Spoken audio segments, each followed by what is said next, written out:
Door issue. Check the upper rack. If the height of the upper rack is not the same on both sides, level the upper rack again.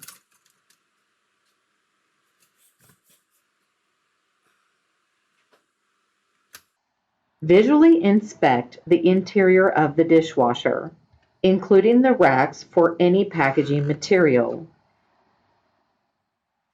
Such items may prevent the door from closing properly. Door inspection. Slanted. Make sure the door opens and closes smoothly. If necessary, level the dishwasher again.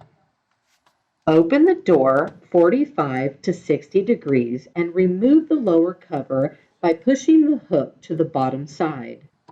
Adjust leveling feet as necessary.